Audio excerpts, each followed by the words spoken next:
Psychotechnologies live. Welcome to what is probably going to be a very interesting, special, and unique episode. So we have with us a guest who is going to be very interesting to introduce. So we've been talking for like the last maybe 20 minutes, half an hour so far. And normally, like for our guests, we often we'll zoom in on a thing and oh, this is what you're about, this is who you are. But Hurt Porter, who is our guest, is about everything. So this podcast, this episode is going to be kind of everywhere. I'd like to just share some of the stuff we've been talking about for the last half an hour. So he runs an AI training summer camp for kids. He's former military, Navy, Marine Corps, a combat medic. So he used to teach the Iraqis how to both fight and heal. So that's pretty cool, because last episode we did masculine archetypes, and so you kind of straddle a bunch of them. He made a lot of money interpreting secret messaging from Trump. So that one's an interesting one. He helped his PTSD through Japanese anime. Loves to talk about Jesus, but not in a way that Christians necessarily like.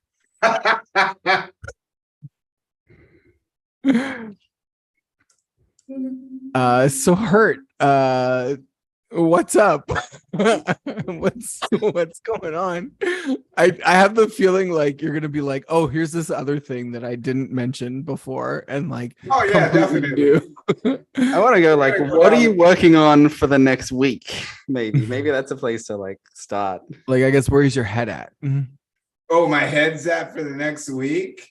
Dealing with my taxes, dealing with getting my credit together so I can buy real estate, and creating a AI divergent network token for the blockchain. Good. The first two of those were kind of boring. I feel like that's doing the human thing. He's got to do a bit of human thing in order to humans, the worst. I hate the human part. I have to be a human. God. Yeah. I like all the non-human exciting stuff, like tokens and fighting and talking about controversial things. That's more fun. And then we have to get down to the basic stuff. And yeah, actually implementing it. All right, let's do pie in the sky then. Open blue sky, interesting things. People can use this episode to get away from the mundanity and experience the I don't know what it's called, what you would call it, your the beyond normal life, or they can get past their. Oh, we got a frozen. That's a connection issue. Oh, try that again, Hurt. Say that again. You cut out. To get past. Uh-oh. Wait, you back? You good? Yeah, I think I'm back. Oh, this sucks. To get past mundane, boring life and get into some exciting thought patterns. Yeah. This seems like something that's I imagine either comes very naturally to you, just sort of consistent. It's what you're about. That's my world, man. I live in the world of imagination. All right, tell us about that. Are you just always in there, or are you how do you get in there? How do you leave? Is it do things come after you while you're there? Well, I mean, I'm ADD dyslexic. So since that's the case, I see things people don't. I see patterns people don't. I see ways of thinking people don't see. And so I'm always looking at certain things that are going on. Oh man. Guys, this is crazy, because we were having it was perfectly fine before we started streaming. I wonder if that's connected. You back? What? Am I? Because you guys are freezing. That's me.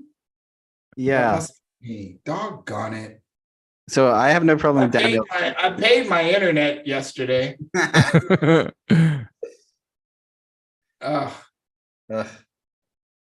Well, let's just play it by ear. If you guys freeze, I'll stop talking. Okay. Sure. You live in the world of imagination. You see patterns that other people don't see. Mm-hmm. And so I go with those. Like I said, oh, and I know this is already a concept that's already been created, but I said, and especially now since we have AI and I can plug in stuff for the AI, I can write all kinds of freaking stories. Like I'm working on, it's so hard to do because AI won't let me. So I had to like program I had to build it.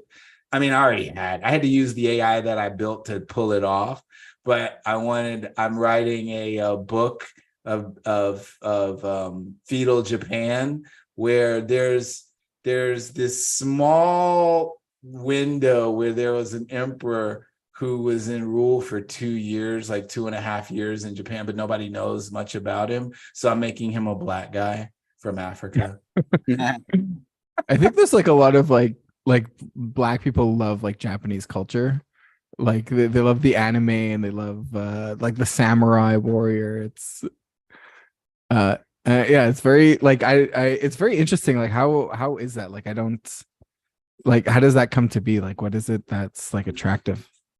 Like how does that work? Like what's the overlap? I think it has a lot to do with our genes and ancestral heritage and stuff. You know, we were the first on the planet, and so a lot of the stuff that we get, it's just and not only that, it's a violent culture, dude. I love it. It's one of the most violent cultures I've ever experienced, and it's so awesome. Or And Japan. it's honorably violent, like honorably violent. That's the thing that's so cool. And and then on top of that, the excellence that's required, like just the amount of excellence that's expected of you. Oh, I love it. Now, I mean, now mind you, I mean, it gets to the point where people like kill themselves because of it, but it's just the excellence that is expected. I love it. So it's like kind of like aspirational. It's like For me, like, it is. Yeah. For me, it is because it's one of the very few cultures that expects the best from you, regardless of where you're from or what you're about.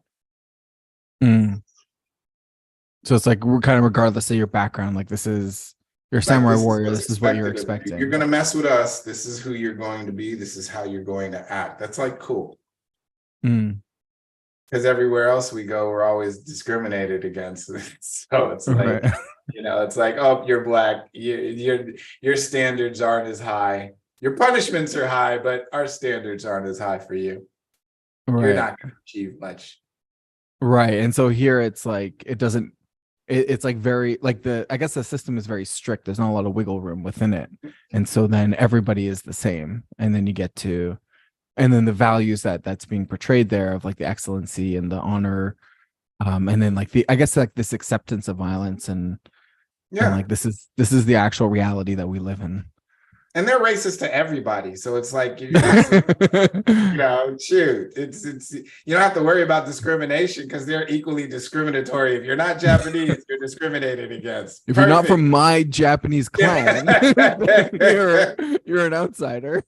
Yeah, so I mean, you know, but yeah, so being in America, you understand the racism, discrimination, stuff like that. And I mean, some places is bad, other places is not. But the real big hit for me was the expectation level. It's I come in, I'm a business owner, I have high expectations, I'm a go-getter, I will work hours kicking butt.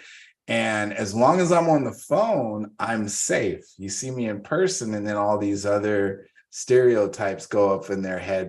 And it's like, oh my God, this is amazing. You do so much and blah, blah, blah. And I'm like, actually, no, I'm not doing anything any more than anybody else has. But because I'm doing, it's like this phenomenal, fascinating thing. And so, and I see it in Americans a lot. Other cultures, they just like because I'm cool. They don't give a shit what color I am, you know. But it's like, yeah.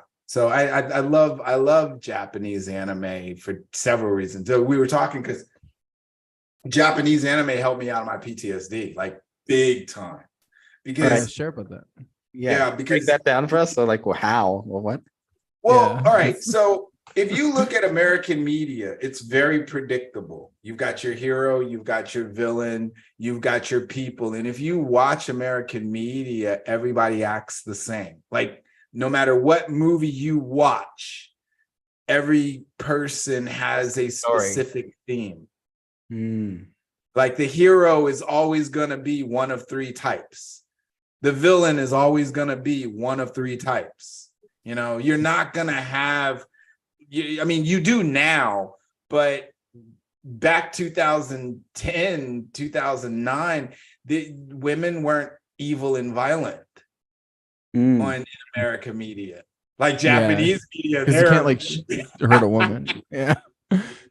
You know, Japanese media, they're violent, evil, good, or they'll be like all nice and dainty and then come out and cut your head off. It's like the different nuances in Japanese anime is you know, and I needed all those different variations of personalities, and it basically taught me, because see, in Japanese anime you have people that are going through PTSD, dealing with PTSD, or crossed over from PTSD. Because that whole culture, what people don't understand, and I didn't either until I had PTSD, what that whole culture, and this is me from my point of view, and if you're Japanese, I apologize, don't mean to offend you, but that whole culture is based on dealing with anxiety and PTSD. This like honor culture. Huh? This honor, just like the Jewish culture. the culture of having a lot of honor and like high expectation. Well, it's not just that. Okay, so with PTSD, there's things that you're sensitive about, extremely sensitive about. And all the things within that culture are dealing with those PTSD sensitivities. And I never really realized it until I had it. And like when I deal with the Japanese culture and Japanese people, I'm not triggered by anything they do because everything is so precise. And they've got thousands of years of civil war going on in their country. So everybody knows how to act toward, everybody used to be warriors. So the whole culture is dealing with the warrior behavior. And so, it's fascinating, phenomenal, and they're always about the healing, always about the healing. And then on top of that, alcoholism in Japan, I mean, it is becoming now, but alcoholism back in the day wasn't considered alcoholism because a lot of warriors were alcoholics because of the PTSD. So it became a part of the culture. I've seen a conversation recently asking, like, across the entire Western world as well, like, when did we stop being out like drunk all the time? Yeah, when did that happen? Was the normal at one point because the water wasn't clean enough, and so you like lightly alcoholic beer was standard drink, like instead of water. Yep. Oh, that's okay. We're going back to that. As in like the water not being clean enough, or the like everyone being the people. So it seems like we're doing both. Well, yeah, you do live in America, so yeah, but we're gonna go back to drugs that grow up out the ground and alcohol. So marijuana, mushrooms, and alcohol is going to be a global staple for a lot of people.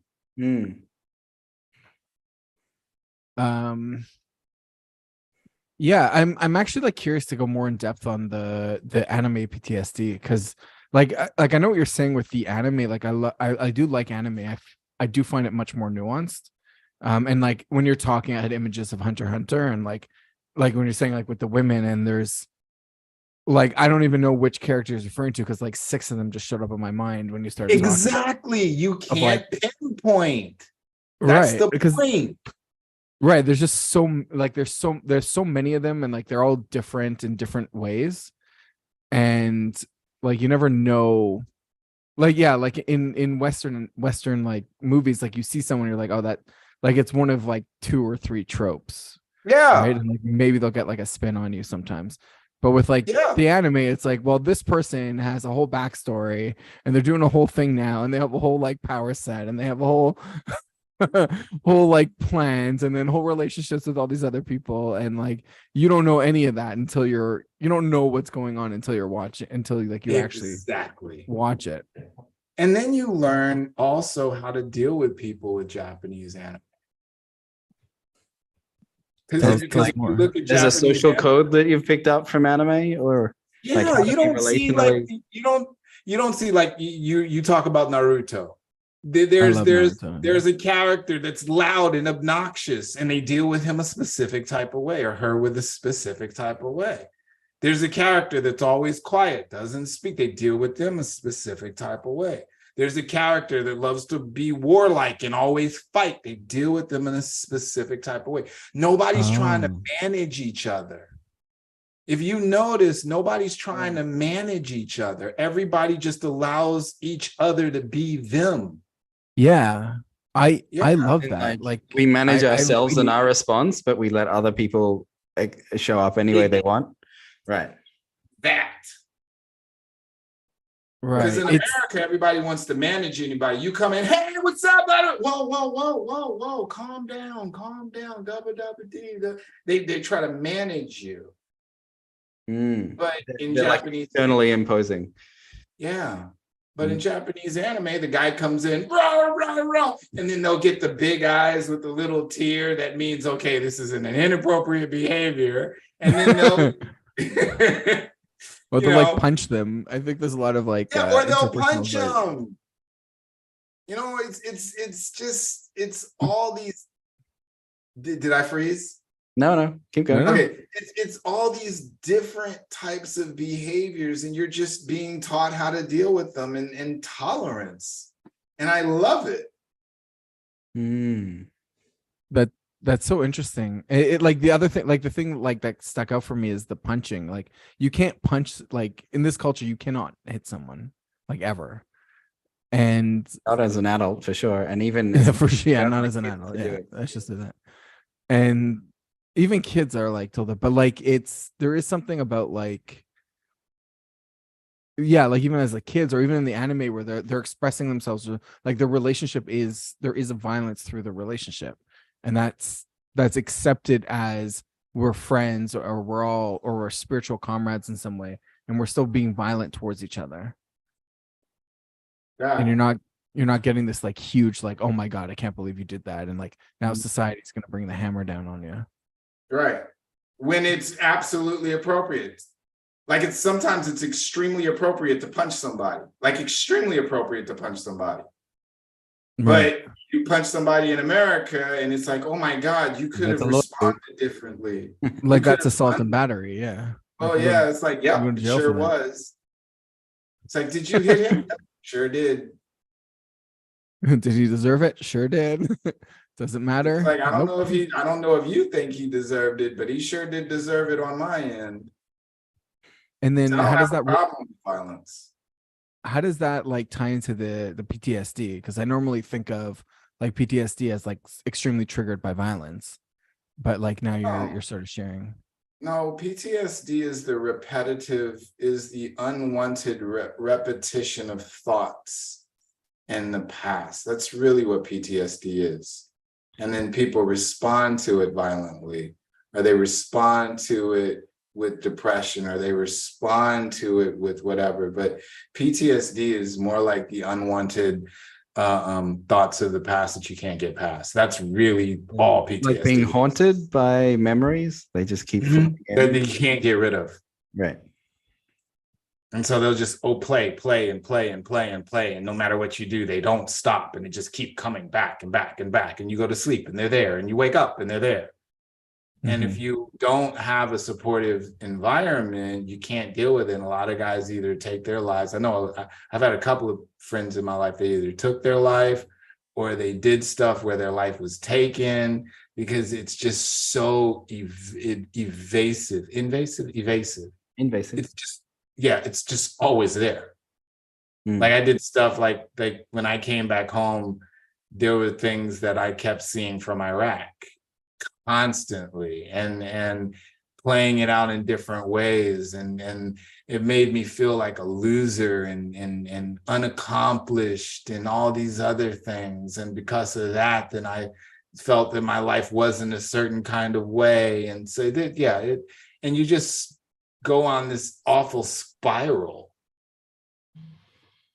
There was about 3 months of my life where I was just curled up in a ball in my bed. Luckily, I made enough money and I did a couple of things where I got paid and where I was able to get paid and not have to go to work. But if I had to go to work, I'd probably be a workaholic because that would have been my only escape. Mm. And then how did the anime like help with that? It Like, gave me it's- variety. It showed me I didn't have to cloak who I was.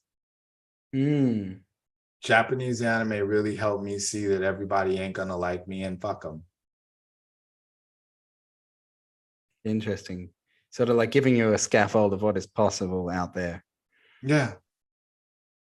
Because it's like there's this Japanese anime, Bakihana. It's on Netflix. I freaking love Bakihana. But none of those guys, nobody likes any of those guys, but a small group of people. And they're fine. I'm like, you know what? That's right. I don't have to be liked by everyone.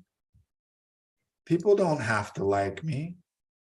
You know, there's this one guy who walks down the street, and when he walks down the street, people pee on themselves and they like faint and they have a like heart attack, or they run, or they'll fight each other just so he won't kill them.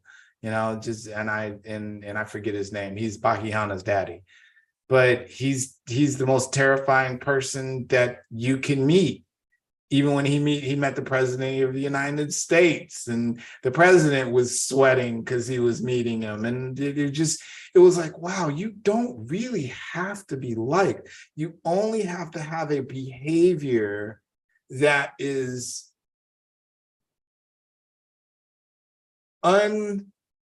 that doesn't violate everybody's space. And after that, who cares what a person thinks about you? Mm.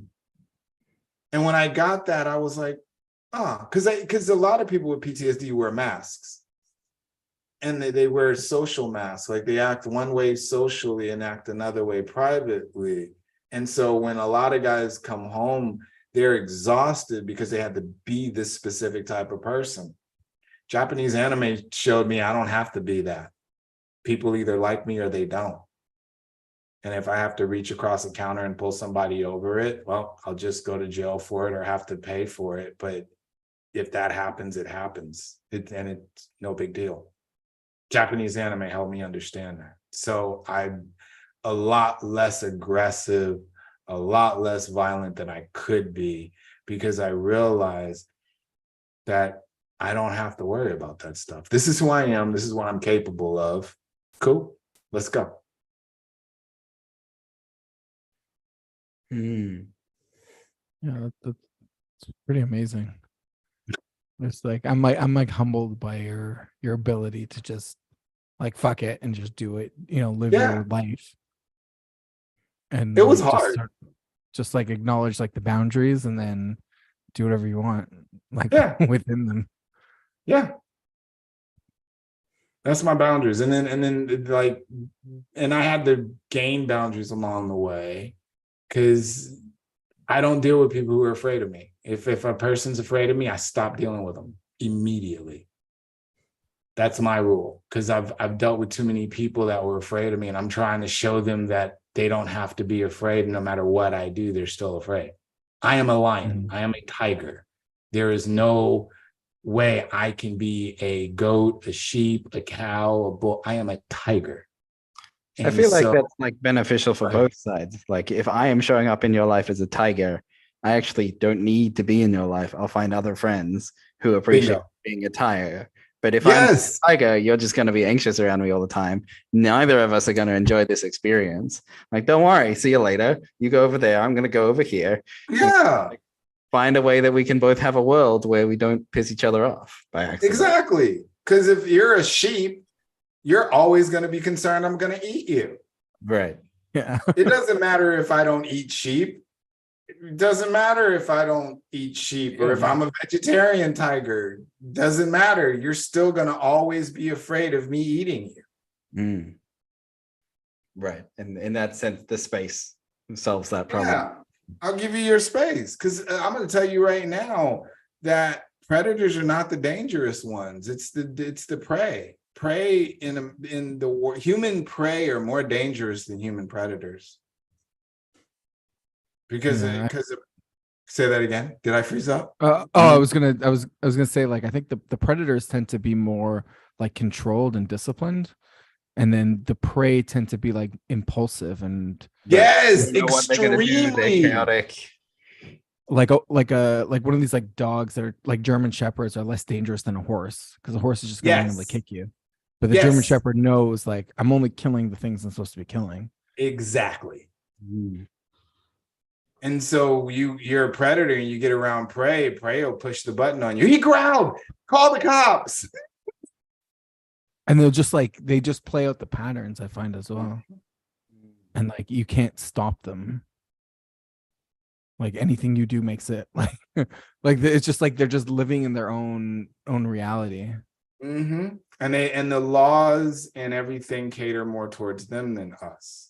Well, that's also like the structural power is designed to protect people who don't have their own physical power. Yes, exactly. And so people who don't have their own physical power use the law, and then they misuse the law a lot. Right, because if they had their own physical power, they'd just like growl back or something. Yeah, like I'm. Go ahead, please. I'm much more scared of the law than I am of like violent people, even. Yeah, because like violent people, you can like look and you can see like what's going on. Like the law is like, you don't know what cop is going to show up. You don't know what judge is going to get there. Like you don't know what's going to happen. Like someone just decides something. Yes. But like at least the guy in front of me, I can like see what's happening. And if like things escalate in ways, I'm like, okay, I could just leave or like trying to talk him down like a human.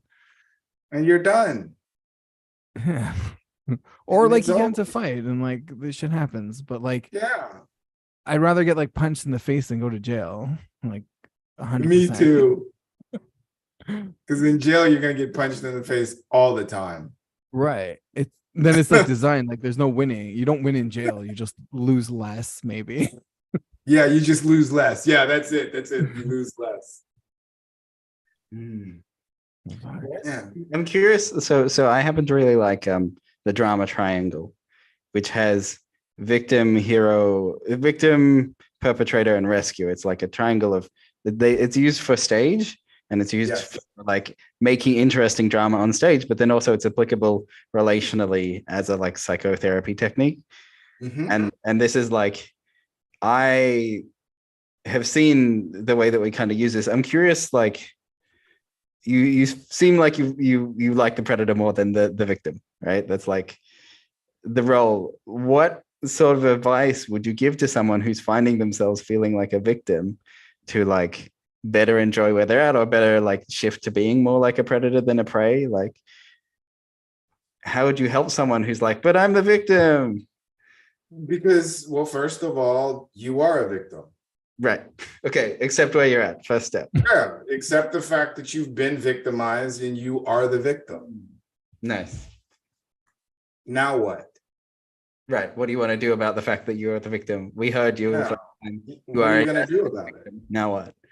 Yeah. Right. Now what? Because it's like we've got a large, growing majority of Americans who believe in non-fighting no matter what. And I'm like, no, there are times to fight, and then let's I'm glad you guys are not in America so I can talk about Black culture. Let's talk about the African American. All right. So they talk about how we talk about how we're discriminated against and how people come after us. And they talk about all the different times where we were hung and burned and shot and blah, blah, blah, blah, blah. Yes, all that happened. So what are we going to do now? It's like a shift on that victim mentality. There's the like, and now what? I Yeah, actually and now like what? that. Yeah. Yeah. Like Now I it's love like, that. Yeah. yeah. And it's like, we need to learn how to fight. And they're like, oh, but when we learn how to fight, they kill us. And it's like, okay, well, get ULI life insurance. So when they kill us, the family has the money to go and avenge our deaths. I mean, it's like, you just, you get what I'm saying? It's like, there's no stop, there's no end to the victimization, but there's no end to how to respond to being victimized. Right. But there's a So shift, it's like, shift out of yeah. victim.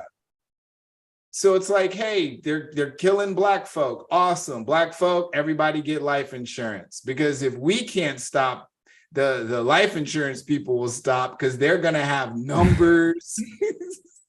They're gonna have to pay a lot of money if we don't shift They're this. gonna have to pay a lot of money. You know what I'm saying? So it's like, who cares about? I mean, I get protesting, but protesting is to have something stop. And if protesting is not having something stop, then it's ineffective. Do something different. So you have every Black person in America buy life insurance. I'm pretty sure cop killing of Black folk will stop. It's You get what I'm saying? Yeah, because they also have the insurance company trying to collect from the like, and they know how to keep lawyers and stuff. Well, yeah, and the insurance company will be like, you know what? We need to train these police better. Right. That's interesting, because we have a similar thing happens with the pharmaceuticals, of like the pharmaceuticals train doctors to prescribe their medications as needed, so that they can make more money off of it. Like, oh, actually, Exactly. the capitalist system that does have a solution to this problem, and it's, get the insurance companies to do it for us. Yeah, because all these like, for instance, the warnings that came up, because at one point in time in America, there were no warnings. It was like, hey, try Cialis. It'll be good for you. It'll do this. It'll do that. It'll do the other. End of discussion. But then what happened was, so many people kept getting harmed by all these drugs that the insurance companies made it mandatory. Try Cialis. It'll do great wonders. Your wife will love you. May cause permanent hair loss. May cause this. Your arm might fall off. Blah, blah, blah, blah, blah. X, Y, Z. They didn't do that before. They do it now. Because enough of people sued, where the insurance companies are like, we can't afford this anymore. And so it's more of, identify you've been victimized, identify that you might be a victim, and then decide what you're gonna do after that. Because what happens is, when what's happening is that the victims are becoming the predators. Right. Exactly. That. Yeah. Yeah. Like, Because like toxic masculinity, there's no such thing as toxic masculinity. It's just masculinity. There's no such thing as toxic masculinity. But now we have this thing of, oh, toxic masculinity. So now people get a chance to go for people, go at people, attack people that fit the toxic masculinity role. You get what I'm saying? Yeah, so now even the if victim, go ahead, please.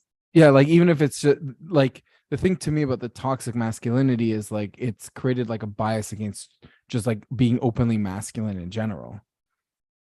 And like, I think it's because they're like scared of that like predatorial side of it, which, like, masculinity is like, does have some of that predatory inside them. Hell yeah, it does. It's supposed to. And like, good, like, yeah, like, you need to keep like a healthy predator population, or bad things are gonna happen. There was a point in time where a man was honored by the fact he was always willing to fight somebody. Right. And it's so interesting that like the Japanese culture still celebrates that, even though they lost the last war, and they've been under US occupation, or they were under US occupation for a long time, but they're still keeping that warrior culture. Hell yeah, because it works. It works. You're a small group of people. You better be willing to fight at any given time, period. Either fight technologically, physically, mentally, be ready to fight. And when Yeah. you're ready to fight, people don't mess with you as much. That's like a very Zionist perspective as well. Like the Jews in Israel, like they're very like we need to fight, like we need to be, yeah, like very armed, Oh but not like yeah. aggressive, but Like, in I don't know, in when a was defensive way. the Egyptian Jewish war when they came in during Yom Kippur or something like that? Yeah, so it's Yom Kippur Yeah, the War. Jews kicked their butts and they were outnumbered. Why? Because the Israelis are always training to fight, always training to fight. Israel has 100% conscription. Like everyone is a soldier between the ages of 20 and 40. Up That's to right. 25, you can be called up for. You are called up for army duty anytime. That's just right. So that's a whole country of fighters. Everybody's ready to go down. Everybody's ready to go. Yeah, Mhm. and because so they're not gonna survive otherwise. no, they're surrounded by enemies on all freaking fronts. They're like, I mean, it's like building a house and you got a wasp nest over here, you got a school of honey badgers over there, you got a pride of lions over. No matter where you go, and you're gonna try to, oh no, let's all get along and be peaceful. No, I'm under attack. Yeah. It's better to be a warrior in a garden than a gardener in a war. In a war, that is absolutely, because as a warrior in a garden, because I can be kind, I can be gentle, I can be loving from choice. And I feel that when you take violence away from somebody, you take choice away from them. Like you do something violent out of character, out of norm, then you are punished for it, period. End of discussion. But I'm not trying to alleviate and annihilate all violent characteristics. That all that does is open you up for the predators, real predators. Mm-hmm. So yeah. It's interesting, like the way you're talking about like Black culture in America, and we're talking like Zionists and this stuff. It's like these are like minorities where they don't have that safety of the majority group. It's like reminding me of like Malcolm X and Black Panthers and those, like the olden days. I guess the Black culture of the olden days. Yeah. I want to also go ahead. I also want to talk about kids, right? So we've got this like some recognition of like the necessity of violence and the necessity of awareness and presence to violence. And how do we work that into the curriculum for young kids to bring them self-awareness to these things? I think critical thinking is very important. We have to teach critical thinking to our young people so they understand. We need to teach critical thinking. We need to teach violence. We need to teach negotiation. We need to teach awareness to our young people, because without that, you have these one of the reasons why we have a lot of school shootings in America is because we're not teaching our young people how to resolve issues and problems. We're only teaching them. We teach them to suppress behaviors. We teach them to suppress the violence if it ever comes up in them. And then they suppress until such time as they no longer can. Yeah. And then the only way they know how to act out is through guns. I mean, I'm not advocating this, but it's like, why not a school stabber? You know, why not a school hit you in the head with a book, give you a concussionist type of kid? Why not a school baseball batter? Why is it a school shooting? Why, what is happening in these young people's lives? And everybody's like, oh, it's the video games. Bullshit, that's not true. Like, what's happening in these young people's lives where they go from innocent, helpless victim to murderer? I mean, that's a huge... That's the horseshoe. Yeah. Jumped from one side. Like, why is there not an escalation for that? Yeah. Like, why aren't they punching people in the face first? Yeah. Or why not going through the school stabbing the people that did them wrong? Or the things we used to do, setting them up, getting them in trouble, putting stuff in their locker when they open up their locker. I mean, why don't we do that anymore? Right. Because you get expelled. There's zero tolerance. We took the middle out of the So like spectrum. becoming a school shooter and like dipping the girls' pigtails in ink is the same punishment. So Yeah, like, right. That is true. That is true. You get punished the same way if you're a school shooter or you dip the girl's pigtail. That's actually really cool. That actually does say a lot about American culture, how what's the word I'm looking for? Extreme we have become. I'd almost call it like trigger ready. Like, I'm ready to sue you. I'm not American, but I'm ready to sue you if you like the slightest infringement. Yes. Yes. it used to be such a threat when I was in school. Like kids would be like, "I'm gonna sue you." Oh, yes. No one ever got sued, but it was just Of like course nobody ever got sued, but that was the thing. I'm gonna sue. My dad's a lawyer. I'm gonna sue you. And everybody's like terrified. Oh my God, treat him nice. He's gonna sue you. And then one guy calls it. He's like, "Okay, sue me. Let's go." And then it's like, I okay, was that guy. I was that guy. Let's go. Sue me. Let's go.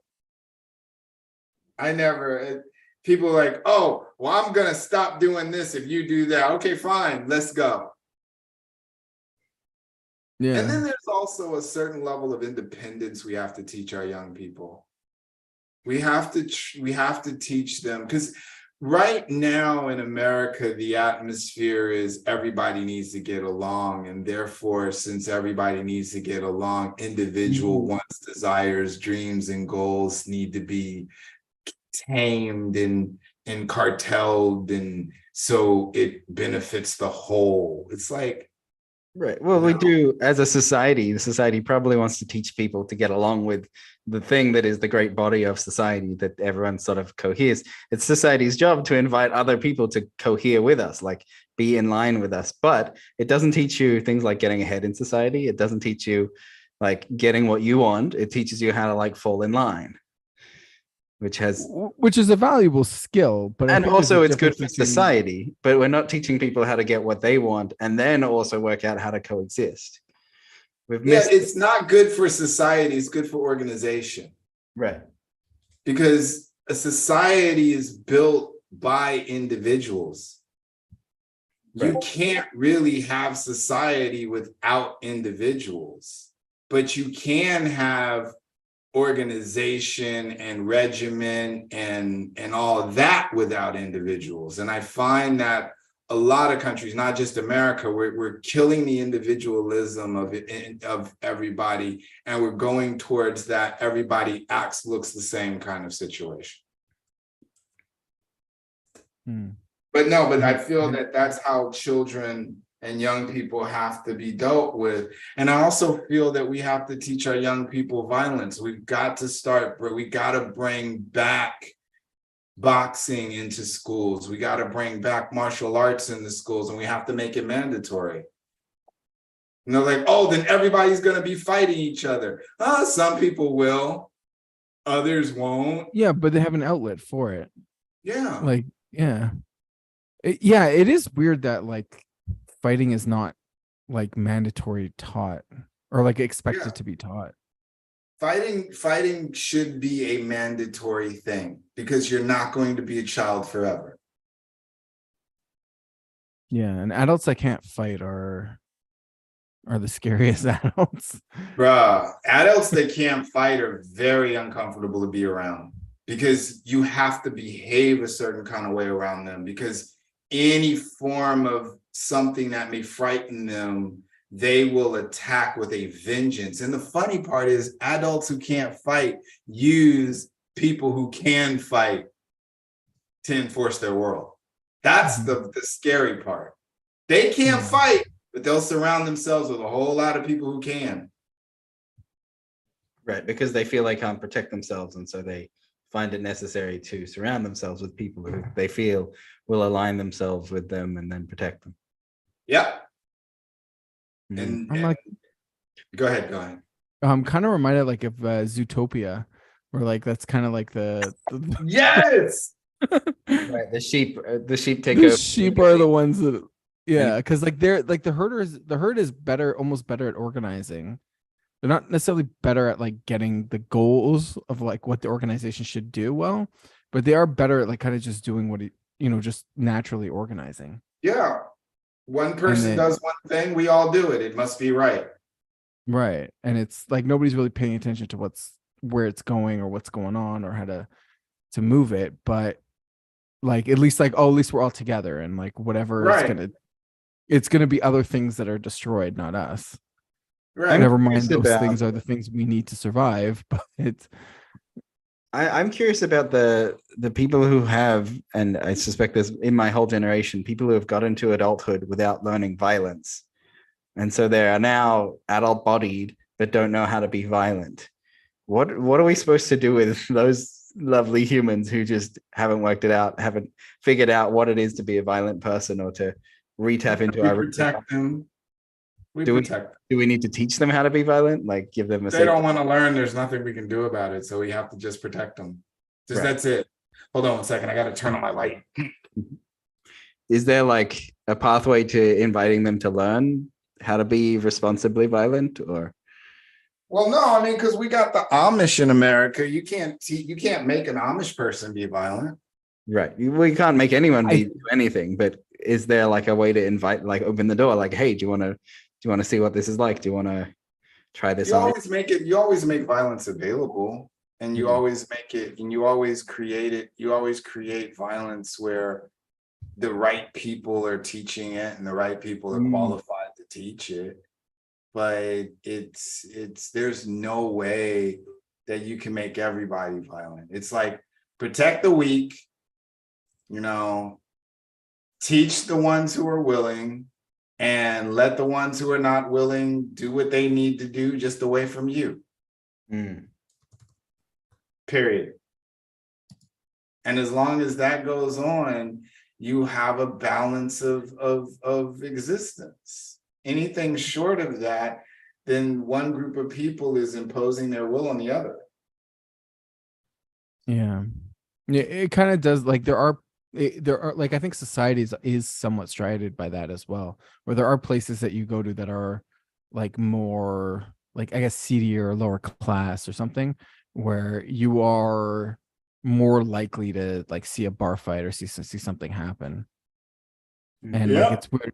I feel like more comfortable in those places than like the other places where everyone has to be like nice and no microaggressions. And because like in the bar, at least, like I know nothing's gonna happen to me. Like I know how to not get into a fight, but like I don't know how to like deal with people's like anxiety or like just things coming, like them projecting shit on me and keeping it quiet. Like When I came, go ahead. no, it's finished. Yeah, like When the hidden when I rule. came- Yes, that right there. Because when I came back from Iraq, Obama was in office. And it was so uncomfortable. It was so uncomfortable because you had a black man as the president, so everybody was trying to act like they're not racist. But I just came back. So I just came back from Iraq. So I understood microaggression. I dealt with it for a year. I got microaggression. And so I'm walking around America terrified because of all these people. And I'm like, holy crap, these folk are talking about how they love Black people and want to support Black people, but these people do not like Black people. There's a whole lot of people that don't like Black people here. And I tried to talk about it and nobody wanted to hear or listen or whatever. And I said, all you need is a president. And this is before Trump. I said, all you need is a president who gives permission for these people to be themselves, and you are about to have hell. And they were like, oh no, American opportunity, this. And then Trump showed up, and I was like, here comes hell. What's Trump hell for you? Like, do you feel like no, Trump was hell for people who. Yeah, I suspect Trump was hell for a certain segment of the people who weren't permissioning themselves to be themselves. And Yeah. Oh yeah. they were suddenly like embedded into a culture where I'd say like red America was like blue America got rejected and red America was like, we're in charge now. Take it or leave it. And I was red America. Oh yeah. I was all red. I was thinking, thank you, God, because I want people to tell me they don't like me because I'm Black. I feel safer that way. I never liked, because when I came back from Iraq, I experienced discrimination, but it was never discrimination. It was, oh, well, we would love to hire you. Your skill set and blah, blah, blah. It's just you wear green shoes. And our policy is anybody who wears green shoes can't get in. Or you tied your shoelaces left over right instead of right over left. And that is the reason why we can't let you in. And I'm like, that's not the reason. What are you talking about? Right, We know what the reason is. I feel like Right. if you can be honest about the can't like, say it. Yeah. if I can say I don't like you because you're Black, then you can change my mind. You can prove me that you're like a good person separate from that characteristic. Or I If can you just want tell you to go fuck yourself and Right. move on. Right. There's none of this game playing of like, did I prove it or did I not prove it? Or like, should I try? It's like, I'm not trying to prove nobody anything. I am who I am. If you don't like me because of my color, fuck you. I'm moving on. And I like it like that. It's a lot less, it's easier to live life because those people will be over there and the people who aren't like that will be over here. And if we have to do something and do business, it's easy because even though I have never seen a racist turn down money. right. Everyone's It's green just on like the a inside. unifying. So if you over here talking about how you don't like Black folk, but we're the only ones that have the flour and the wheat, or we're the only ones that have the entertainment or whatever, you're going to do business with us because we have what you want. There's no racist in a business meeting. No, there are no racists in a business meeting talking about money. None. Either profitable or it's not. Bingo. End of discussion. And so the biggest thing was everybody was like, oh, Trump's bringing out the racists. He's giving permission to the racists. He's not giving permission to the racists. He's exposing them. Mm. And that was one of the things that I was telling my people too. It was, guys, you don't want these people silenced. You want them as loud as they can be. And all you have to do is create a database, create an organization, and watch them and have a website that reports on everything they do all the time. This is the first time, like during Trump, it was the first time racist people were okay with being openly racist. That was the NAACP, the Black Panthers that was their responsibility to create a database and have a group of people tracking so we could let everybody know what's up. And then boom, it's over. But nobody would do that.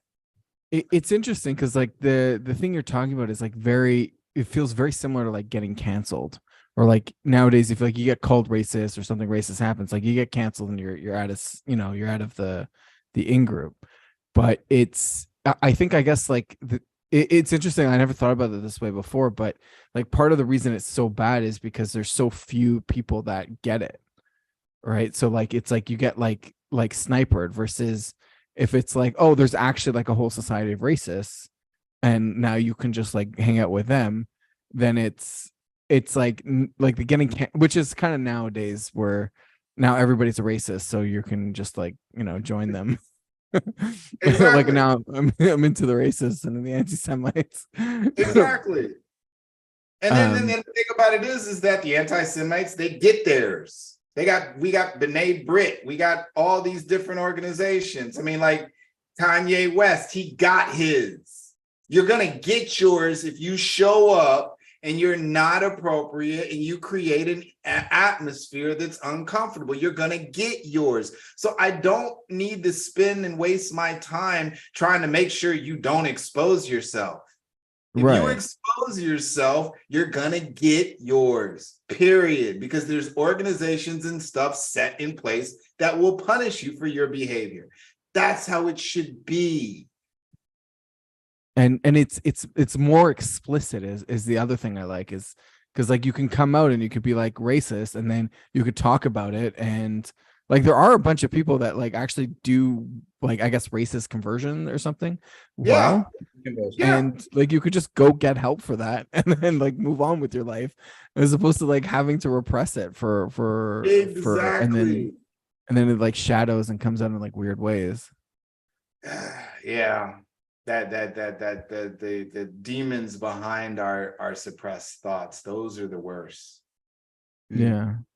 Those are I guess like we need like a So, racist acceptance or something. we have racist acceptance. That's not what we need. We don't, I mean, we've already got racist acceptance. It's called corporations. I think we need individual strengthening. We need emotional intelligence classes. We need critical thinking classes. We need cultural classes, because a lot of things that people yell racism about isn't racist. Like, racism is specific. If you use your money and your power to affect somebody's life based on their skin color or something like that, that is racism. Everything else is, I don't like you. You're stupid. You're not like me. I'm Jewish. You're Christian. I'm not racist. You're just Christian and I'm Jewish. We have a different thing. Or I'm Christian. You're Jewish. It's not that I don't like you. You're just Jewish and we have a different thing. And so when we get there and we wrap our minds around that, then we just deal with the fact of ego. Right. So you're talking like an interpersonal. There's this interpersonal layer of like, we don't have to like everyone, versus a collective level where if there's a collective structure that systematically rejects a certain culture or a certain race, that's a big problem. But if it's individual, one-to-one, I don't like you, then that's my problem and you can walk away. But it's when it gets to this like larger scale collective level that we need to fight it. Right. To change the system so that it doesn't do that. But one thing we have to do on the individual level is make more accepting the showing off of like, I don't have to like you. That's fine. That's mine. Yeah. Exactly. Because it's like there's certain things like the male-female issue. Not going to get off into that, but I don't agree with it. But it's not my place to really go out and picket and riot and da-da-da-da. If my place is to make sure that person's protected and safe, that's my only responsibility. I don't have to agree with it. I don't have to like them. I don't have to be nice to them. I don't have to say hello to them. I just have to make sure that they are safe and free from harm. That is human rights, period. You don't even have to listen to them. You just need to make sure. Don't even have to listen. I just have to make sure that if somebody's coming up with a rock to hit one of them in the head, they don't succeed. And that's like your duty as a predator. Yeah, that's my duty as a human. I got to make sure that when laws are passed, so they don't get medical aid or medical help like it's happening in Florida, it's my duty to say you can't do that. Right. Even if I don't like them. Even if I don't like the idea or what's going on, it's like, this is not appropriate. We are not about genocide. We are not about trying to destroy a group of people because they think a certain kind of way. And I think that's it's like we have this thing of, oh, if you think this way, then I can do these things to you. No, because it spreads. There's like a causal link. There's like a causal link between thinking a certain way and taking actions. And it's okay to think certain ways or to have certain opinions over periods of time, but it's not okay to be violent and take actions like that. Because what happens is okay, great. You're part of the alphabet community, and I don't like what the alphabet community is doing. And therefore, if you're a part of the alphabet community, I get to do this, and this to you. So what happens when there's no more alphabet community? Oh, well, you wear a straw hat, you wear a fedora. I don't like people that have fedoras. And therefore, they're just going to do the same thing that they did with the alphabet community to people with fedoras. And then what happens when nobody wears fedoras anymore? Oh, you have a blue shirt. And it just keeps going. It never stops. Feels like the escalation of predatory action. Yeah. So when it raises its head, you're like, no. There's a book, Something of the Gulag. Jordan Peterson talks about the book a lot. Something. Solzhenitsyn, Hold on. Whatever. Something of the Gulag. It's a book. I mean, there's the Gulag Archipelago, but yes, the Archipelago of the Gulag or something like that, right? The Gulag Archipelago. Yes, that's it. The Gulag Archipelago. Have you read that book or any parts of it? No. Want to and I'm embarrassed. I'm ashamed about it. My partner has read it. I believe it's like deep, dark Russian, like painful stuff. You want to read that book.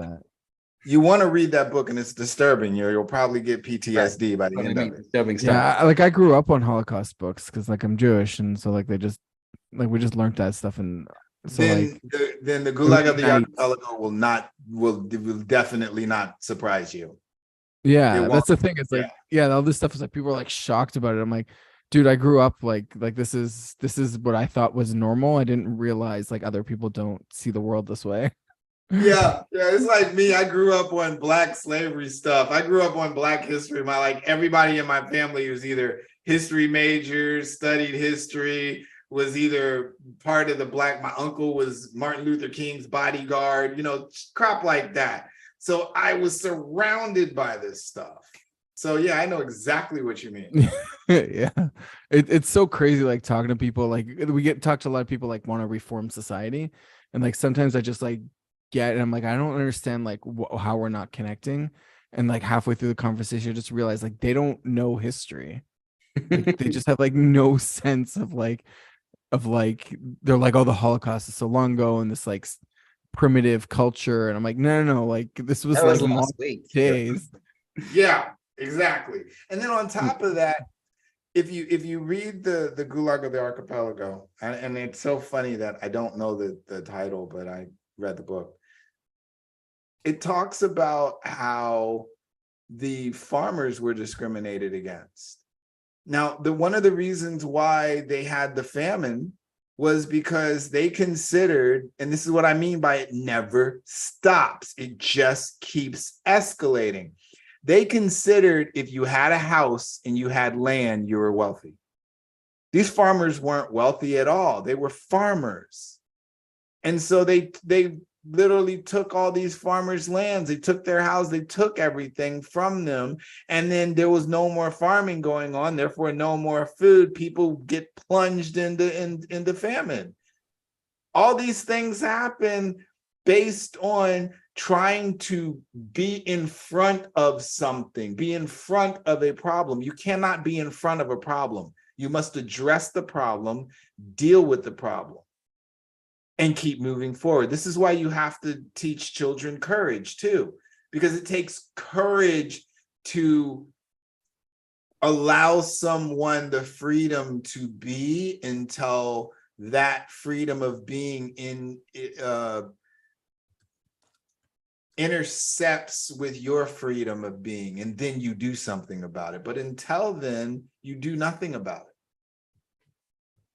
I think it's interesting that you're going this direction. I think there's a little bit of a naivete to that maybe you've like see something, but like that I'm not seeing. But there is like I see somebody like setting up, like if somebody's like Russia's massing troops on the border, I'm like, okay, well, like I'm not going to necessarily like nuke him, but like I need to respond to that. Like that is an aggressive behavior. Yeah, but the thing about it is that you don't freaking attack Russia when Putin says we're going to what did he do that let me know they were about to go into war? Putin did something.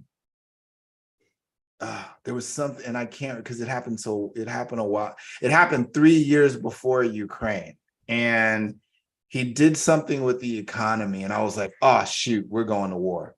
Like Putin's about to go to war. There was something he did with how he was dealing with structure and economy. And it was like, oh, he's about to start a war. Like he's building a wartime economy. Yeah, he's setting himself up for war. You can't attack Russia because he did that. But you attack Russia when they start lining up their troops along the border, and then it's like, oh, looks like we're about to really be in the war, and so you set your troops up. But you respond to the situation at hand. Like, oh, we're about to go to war. Let's get everybody together. Let's start training. Let's start setting everybody up for war because war is coming. Let's go. But like you don't just response, I guess. Yeah, but you don't go and attack them because you don't know yet. And that's kind of sort of what we do. It's like somebody shows a form of selfishness. Oh my God, you're a selfish person. 3 years from now, you're gonna take everything from everybody and you're gonna be dishonest. No, it just was one act of selfishness. Come on, it doesn't dictate who you're gonna be. And that requires courage to allow a person to show you who they are. Right. And if you give them space on the selfishness, they may come around, or they may double down on their selfishness, in which case you know exactly who they are. Yeah. And then you respond to it. Then you deal with it. Go ahead. That is a very like anime perspective. Like I do notice a lot in the animes, they do like let the other person kind of like make the choices. And even if the person is acting dangerous, but they're like, oh, nothing happened, so there's no response necessary. No need. Why? You're not doing anything to bother me. I'm not doing anything to bother you. Your behavior is a little destructive and dangerous, but I'm choosing to be in your presence. And so since I'm choosing to be in your presence, your behavior might rub off on me, but I'm choosing to be in your presence. But what happens in real life is your behavior is destructive and blah, blah, blah. So now I'm going to work on you and manipulate you and be mean to you. Yeah, I think that's actually a really good point, because like I think people do like, they do get aggressive, or they do like organize in ways that you think are going to be aggressive. And often the response is to like attack them, versus the response should be like almost to like build up your own forces. Yeah. And because like you don't know, these guys might be allies tomorrow. Yeah. Just because like they don't like you now, or maybe they'll get their shit together and like organize and then be like, oh, actually, we all decided that we're gonna have kids, and like now, like open our own school or some whatever crazy stuff humans do. Exactly. That's the point. I like this. This is very like, it strikes this like very nice balance of like not starting shit, not being aggressive, but also not being naive at the same time. And so like get stronger, organize, even intelligence is probably fine. Yeah. Like you're frying food. Well, like you're frying food, right? Y'all fry food where you are, right? I don't get every culture. I want to make sure it's not just an American thing. Yeah. Every culture has, what? I think every culture has their own fried bread. Like we got donuts, and we got like the like breadsticks, and we got the flatbread fried like the papadam style. Like every culture fried food. Every culture fries food. I think every culture also makes alcohol, but every culture fries. Yes. Every culture, even the Muslim culture, they make alcohol too. But they don't talk about it. But they don't talk about it. No, this is. Go ahead. I was gonna say, no, this is just beer. It's not alcohol. Yeah. Just to keep the Depends on water which clean. corner of the culture that you are part of, but like, No, this is made from honey. yeah. But the thing about it is like you're frying food, right? Well, there's so many things that can go wrong frying food. Like so many things that can go wrong. So you stop frying food because of that? No, you just burn the food sometimes. Well, you can, like, for instance, if you get the Be oil careful. too hot, that oil will spontaneously set on fire and burn your house down. You know? So it's like when you really think about all the things that we're doing, like driving cars. 100,000 people in America die every year through driving cars. So now every time somebody gets into a car, we're like, no. Or every time somebody talks about, go ahead. Every time someone gets in the car with their children, like now all of a sudden you're like child endangerment. Oh yeah, that they get into a car with their child, and you're like, oh, you're an abusive parent. No, because that's normal. That's what the herd does, so it's fine. Yeah, but that's what we do as humans. It's we look at situations and respond to the danger of the situation instead of really critically looking at the fact that, hey, all these things are safe right now. The temperature's fine. They have a fire extinguisher. They've been cooking for 13 years. You know, just, and then you freaking relax. Yeah, like the way you're talking about it now, it's reminding me, like I'm getting these like reminding of like the meditation stuff that we do, where it's a lot of it is always like coming back to present moment. What's like, what does your body feel like? What is the room like? And there's always like this grounding in what is actually happening now, and not trying to like get out of your head, out of your fears, out of the future into the reality as now. And then when you're dealing with the reality as now, you tend to have less problems in the future because you were there dealing with it before it. You're not trying to anticipate bull crap. It's like, yeah. It's like 4 years ago, I was making a lot of money, and I was always anxious, you know, like anxious, and I couldn't sleep and all of that. And everybody's like, oh, it's because of the money. No, it's not because of the freaking money. It had nothing to do with the money. You know, I had anxiety, and my son was in college. I was trying to give him $60,000 so when he graduated, his life wasn't hard. You know, there were things that were going on. So my choices and decisions on money were stressful because one wrong decision, I'd lose it all. And so that's where the stress was. It had nothing to do with the money. But everybody wanted to connect. My issues were about money. And it's like, people tend to connect things like, oh, well, if it causes you stress, don't do it. No, it's causing me stress. Figure out how to deal with the freaking stress. How about that? Yeah. I think there is like, go ahead, like go ahead. the stress is a factor, and that's something you should be thinking about, but you don't, like, you're never going to live a stress-free life. Like, it's not really possible unless you go to like a cave and meditate somewhere, maybe. But right, so there's stress there too. Don't worry, you'll find it. yeah, there's stress there too. But we have the story so people don't get too stressed from talking about stress. So it's like one of those things where it's like, come on, man, let's figure out what to do so we can win. Yeah. We're living in a society where everybody wants to avoid the emotional trauma of doing shit. And so nobody does shit because they're trying not to be traumatized by the doing of shit. You're going to be traumatized.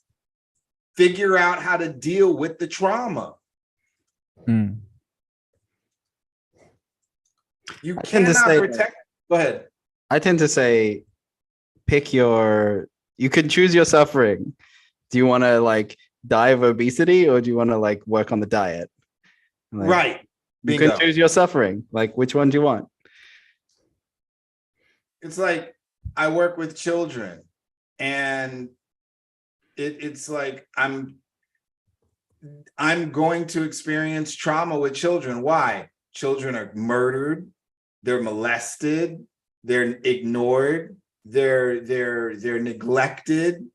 So it's like, oh, this brings me stress, so I can't do it.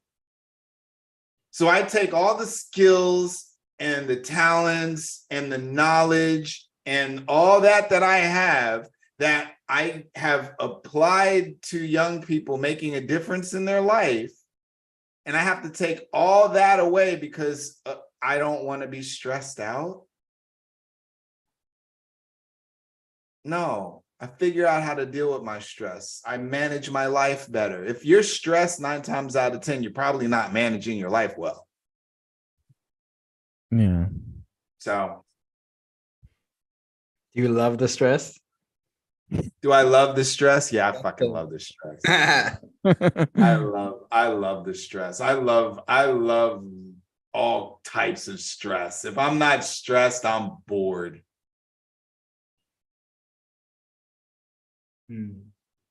Like, even when I'm on vacation, I do scuba diving and I water ski and all this other stuff. It's like I'm sitting on the beach just chilling, watching the waves roll in. That's like unbearable stress. That's like, no, please, God, don't do that to me. Don't make me sit on a beach. It's too peaceful. It's like, oh, we're gonna get a retreat. What do we do at the retreat? Oh, just sit around, meditate. No, God, no. You know, it's funny you mentioned that, because like I do the retreats, and like it's like the retreats are the time to like deal with everybody's shit. So it's like kind of like this relaxed background, but then what happens is when the second like you bring down the stress level, everybody's stuff comes up. And so you get this, like, you get less of the background anxiety, but like more of the like, oh my God, like I'm talking about something like really personal and I don't know how people are going to take it, which is so healing. Like, it's extremely healing. It's so like let's just like bring it out and like we'll start to deal with it. And then there's just less of it when you go back. Like the background becomes quieter. It's still fucking stressful. Yeah. Because you're over here meditating, thinking about the fact your daddy used to beat the shit out of you when you were a kid. You got to deal with that stuff. Or you're meditating, thinking about your friend who died and you were close and you never really dealt with that. Stress is a part of human life. And without stress, there is no growth. There's no development. Man, we talked about a lot. That's so much fun. What else? What are the people saying on the YouTube chats? Or is it just live? No. It's just live. We're not like consistent with the times, because it takes us time to like sync, and then we don't do it every day, because we do other things. I'm honored to be on your show regardless. Thank you so much for inviting me. I had so much fun. I'm having so much fun. I want to talk about AI though before we AI. Tell me about it. I love it. I because I'm dyslexic ADHD, and it wasn't until November 5th, 2002, when OpenAI came up with ChatGPT that my life changed. Tell me more about this, because I also found it like an extremely significant shift with AI. But like I want to hear about your stuff. Oh man, there were things in business I had to pay. I lost so much money because I had to pay people to do things for me. I had to pay them for my tax. I had to pay them to write books. I had to pay them to do the report. I had to pay them for all these things. And people are not cheap. They're expensive, you know? And for instance, I wrote a book. It's, I know I do so much. I wrote a book. It's actually, I think I love it. It's called Okami, Young Assassin. And it's about a half Black Japanese girl who, that's why I was trying to do the Japanese emperor thing. but it's about this half black Japanese girl whose father is in the Yakuza, and they have to escape to America, or they get sent to America. And at the end of it's a trilogy, and at the end of the trilogy, she becomes the Oyabun of the USA, like the only female, who become Oyabun is the boss, big boss. And like so mafia she boss? becomes the Yakuza mafia boss for the entire, Western side of the world. And I got, and a lot of her life is from the one of the baddest ass female pirates in China. I got a lot of her story and stuff from that. But one of the things is that I paid $3,000 to have that book edited and published and stuff like that. And it was not done well. It was a terrible freaking job. And when OpenAI came out, I just threw my book in there and it did everything I needed to for $20 a month. And now we have Claude 2, and I took my book from the OpenAI and put it in the Claude 2, and Claude 2 did even a better job. And I'm just like, there's so many things I can do now because of AI that I couldn't do before. I can do my websites now on my own. I can do advertisements on my own. I can just go into ChatGPT and say, you are a 5-year ad writer. You specialize in Facebook, YouTube, and Instagram blog writing. This is what I need you to do, and just tell them, and then it does it for me, and I just copy and paste that and keep moving. I couldn't do that before. It took me a week sometimes to put things together, and then people would be like, oh, well, you must not be that smart because you misspelled this and you misspelled that and dabba dabba dee. And so there was all these entry level walls that I could not get past because of my dyslexia and ADHD. And so with AI, I can get past all that. I forget things. I can program the AI to remind me. I'm working on right now. I'm working on an AI program and system for people with PTSD. And with the go ahead.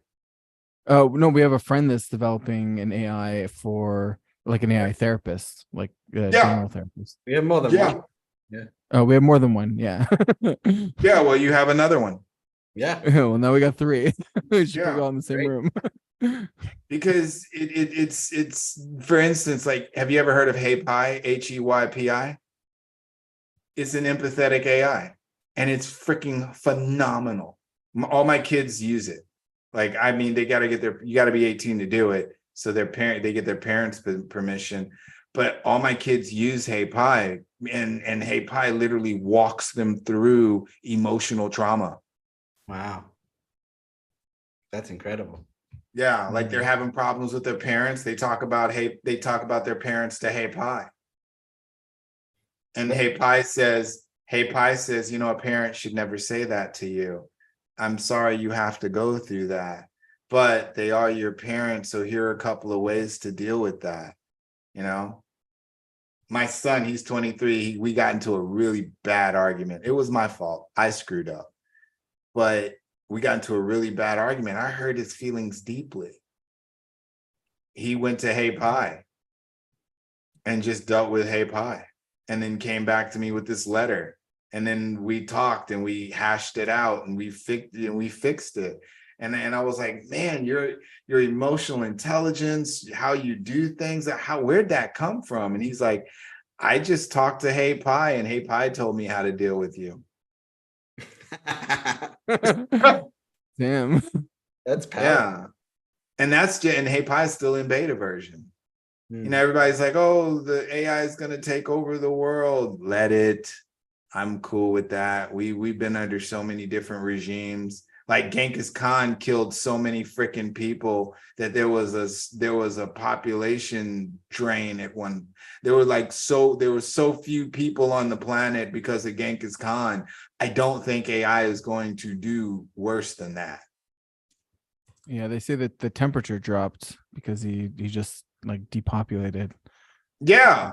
large parts of Asia. Yeah. Like, think about that for a second. And we're concerned about some logical thinking machine. It is not going to wipe out all human beings. It's probably going to make us all slaves, but we won't know. Right. So it's just one. Go ahead. Yeah, I'm very excited about the tools, about like what then becomes available. I'm also very interested in the sort of, I need to reorient myself so that I'm like, instead of it's telling me what to do, I'm telling it what to do. And that's a very hard move. I don't know if humanity is psychologically ready for that, like self reset of like, I need to stay in the seat of self. I need to make sure that I'm the one in charge of this. Otherwise, I'm going to be a pawn in the game of a bunch of big computers. You are already a pawn in the game of a bunch of big. I'm already a pawn in the game of a bunch of people and their ideas, but I want to make sure that my part is enjoyable. It'll always be enjoyable. Matter of fact, with AI, it'll probably be more enjoyable because it's going to know your personality, understand who you are, what you're about, and be able to distract you from the things that are important. It's like we're afraid of a machine doing what we're already giving our freedom to, and they're doing a bad job at it. I see a big thing there of like, because we don't have a vision of what healthy power looks like, we project onto the AI unhealthy power, that it's going to have in an unhealthy way, it's going to eat us basically. Yeah. Because we don't know what it would be like for it to have power in a healthy way. We can't even imagine it. Yeah, we don't understand healthy power. That's very true. Because I went and programmed in my AI, because you can build your own AI. And I was like, how would we destroy the earth, or how would we destroy humans on the earth? Even with the rogue AI, it doesn't talk about killing humans. It talks about just setting the atmosphere up where humans killed each other. Literally, that's it. And so it's one of those things where am I frozen? No, we're enthralled in what you're saying. Because I'm looking at meeting is now streaming live on YouTube. I don't know. Like, oh, what did I do? It's just one of those things where, crap, what was I talking about? I forgot. AI is going to set up the atmosphere to that we kill each other. Oh yeah, so I programmed like, how do you wipe out the human race, or how do you wipe out specific races, and I just went down on every single race, and it basically deals with what people like, what people don't like, and has you take things away, and they will eventually kill each other based on what you're taking away from them. And then on top of that, then I put in the Rattopia study. Rat Park. Yeah, the rat population study, right? Is that what is it called? Rat Park, or the good one or the bad one? Well, they're all bad. None of them are good. Well, you put the Rat Island or the Rat Park. So Rat Island is a race to the bottom. Rat Park is like, you give a couple of rats free space and access to like heroin, and they don't end up taking. Oh, no. There was a study done by this social. Yeah, I know exactly which one you're talking about. And he go ahead, tell it. Yeah, like they put they made this like place, like essentially utopia for rats. So they had like all the things rats like, and like lots of space. And then eventually, like the rats like did well a couple generations, and then they started, like they went nuts. So there was like some of them just sat in their room all day preening. So like just like cleaning themselves, and then there was other ones that went around like murdering all the other groups. It was, yeah. So it was one of it those was experiments you done. really hope turned out the other way. Well, yeah, but he did it 36 times, and it happened the same way every time. Yeah. It was a 1960s mouse utopia, and the name of the scientist, I'll have to find it, but bottom line is, if you put the rats in a situation, if you put the rats in a situation where they have all the food, everything they need, nobody wants for anything, what happens is that a small population of the rats end up controlling a large population of the rats until they end up killing each other. At the end of everything, they end up killing each other and bringing the population down to zero. And it happened, and he did the experiment like 36 times, and it happened the same way. No matter how he shifted and changed or whatever, there's just this thing about, if they have everything they want, everything they need, they will eventually become murderous, lazy, and controlling, period.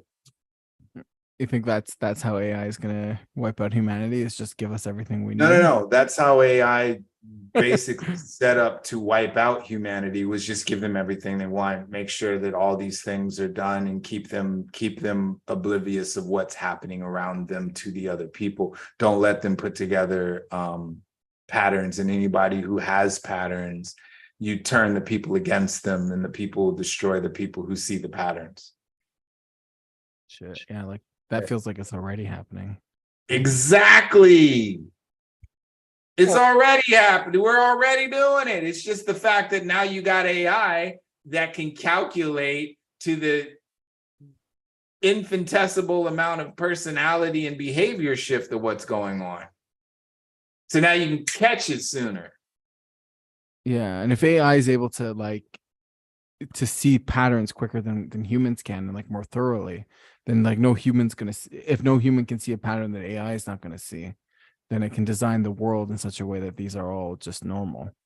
Exactly. So, this is like a weird like dystopia you're describing, where everybody's normal and fits in and has their needs met, and then we don't do anything but I guess kill each other. Exactly. There's nothing left to do. Exactly. But what happens, here's where the AI kicks in. The AI creates the environment of utopia. And then when it sees the balance of change, it just shifts things, turns off things, allows this group of people to kill each other, allows this war to happen, allows this problem to happen, allows this famine to take place, and then keep moving forward. Mm-hmm. There's got to be like, the thing that always get me about these is like they did the rat on the like population, but like what if the population was like 100 times bigger, like with humans? Because like I know when I play these games, like you play like these virus games or something, they're trying to get everywhere, and you can never get like Greenland and Madagascar. Like it's always difficult. Yeah, Greenland and Madagascar, they're hard hard continents to take care of. Right. So you get these like small places that like are kind of isolated and don't really, and then they're like then they're eventually like everything's gone. Like they can expand out. Right. Unless I guess it's done exactly correctly, where everybody winds up killing each other at the end of the day, and there's zero left. Yeah, well, the way you go ahead. There was like historically, apparently humans got down to about 10,000 or so of us in Africa before expanding back out again. Like we nearly died out. Like we nearly went extinct at one point, but we did in fact recover. Like this did happen. Yep, and it's going to happen again. We have an interesting puzzle. If the society we're currently in ever collapses, much of how we got here is on the back of like cheap energy, like the petroleum and the coal, and now that the like access to resource, like the metals in the ground, and now that we've dug we've dug all of the first layers of the earth in, and we've taken all the like easy access. If society collapses, for a new society to build back up and recover and start digging out materials to use them, that's going to be very hard, much harder for them to do, because we've kind of like used and mixed up and mushed up all of our resources. And so if we do collapse, we might be in for like, we may not be able to recover from that. On top of that, we've got about 100 million years before our sun eats the earth, like it expands out, and like we've got like 5 billion years until our sun fully collapses. But it's a shorter period of time before our sun, the heat, the window, the overturn window where the earth can exist, where it's not too hot and it's not too cold, right? We've only got about 100 million years. So this is the Goldilocks zone, right? So if we like screw this up a couple more times, or society collapses a couple more, there isn't another asteroid after the asteroid, like the humans will come back. Like if an asteroid kills us, we may not, like, life may not survive. Well, it's like we got the grand solar minimum coming up now. The grand solar minimum has been in effect for about 4 years now. You know about that? What's that? Grand solar minimum is when the sun basically shuts off 30%. That's one of the reasons why North Korea is having, that's one of the reasons why we're having food shortages. We're having volcanoes. We're having all these different natural disasters that people can't explain. It's one of the reasons why whales are attacking ships and animals are attacking humans. It's from the grand solar minimum. And so the grand solar minimum is going to last for about 30 years. And it's going to be quite interesting what's going to happen during that time, because the grand solar minimum is where most of the famines happen. It's through history, and NASA talked about it, you know, so it's known, but it's not known. But what say the same thing about the pandemic. We knew there's a pandemic runs every 100 years or so. So we were kind of overdue, because the influenza of the 1920s or so, that was about 100 years ago. And so we knew, but we didn't know it was coming. But it was COVID-19. It happened 19 damn times. I mean, you know, it's like people are like, oh my God, you know, we have another strain. It's like, dude, you're gonna die, okay? Just accept the fact that you're gonna die. Yeah. And then start living, I hope. And start living. Like, make good choices. It's like during COVID, man, I loved COVID. Now I'm rest in peace for all the people who have lost their families, mothers, fathers, children, all that other stuff. I get that. And I'm sorry, but there's diseases that people are dying now, and they're dying at a higher rate than COVID. Okay. There's a killer, and I'm just saying there's a killer that kills more people than AIDS, the flu, and all these other, and it's thrombosis. It's blood clots in the leg, where blood clots unlodge from the leg, get into the heart of the lungs and kills people. More people die from that than COVID, but nobody talks about that. Okay. So, but during COVID, I had so much fun, because I didn't feel the food shortage for COVID for like 3 months after COVID was in, because I just went where the Asians were. Nobody was going where the Asians were buying. So I just went and bought from the Asians. Yeah, little tips here. Like there's a guy who did terrorism tourism. So after a terrorism attack, that's where he'd book his next flight, because everyone. Oh my God, yes. And I've done that too. I have a great time. I have a whole tour bus to myself. No one else is coming. Oh, the whole country to myself, because everyone's. You get discounts on hotel rooms. Just it's beautiful. Yes, that too. I like doing that as well. Or Right. any natural disasters, anything where the country is put in a situation where things are hard. I make the most money out of disasters and problems and stuff like that. Right. I say this as like a governmental thing of like always take advantage of a good disaster. Oh yeah. But Always. like on a personal level, if you can do that too, that's incredible. I sat through COVID thinking like inflation's coming. What the heck am I going to do? Like, can I take advantage of this? Couldn't work it out particularly, but everyone knew inflation was coming. Oh yeah, COVID. I put more money into cryptocurrency during COVID than anything because I knew inflation was coming. I knew there was going to be a problem, and I knew wealthy people were going to park their money into unconventional ways of money, art. That's like rich folk deal with. Whenever there's rich folk have four things they deal with: gold, precious metals, art, land, and technology. And so when the poop hits the fan, you just do what rich people do: focus on art, precious metals, technology, and what did I say? And land. Technology, yeah, land. And land. It's like that's where all the money is. That's where the money goes because you can move it. I buy land and there's a civil war or something, I take my deed and stuff like that and go to another place, just hold on to my deed. 7 years from now, 10 years from now, 20 years from now, I'm dead. My children take that deed and get the land back. So it's just what most people are more concerned about like dying than they are living. You're gonna die.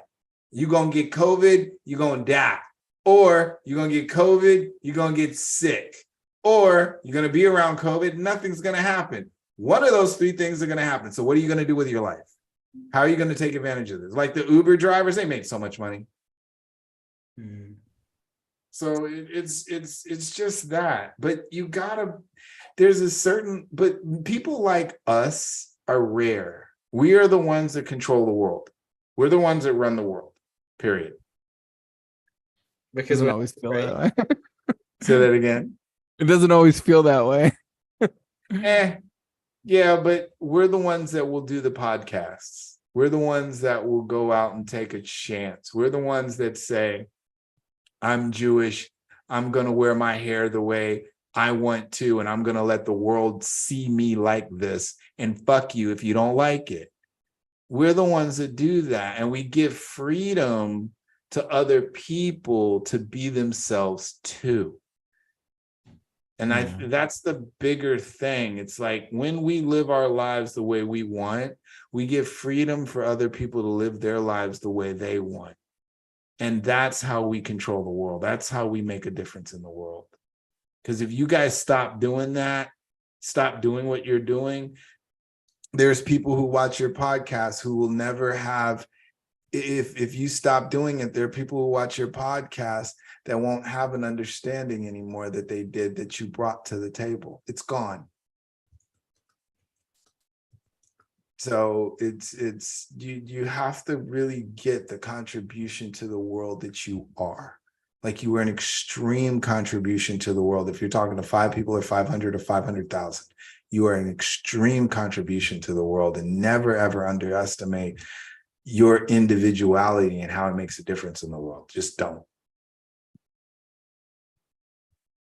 Psychotechnologies Live.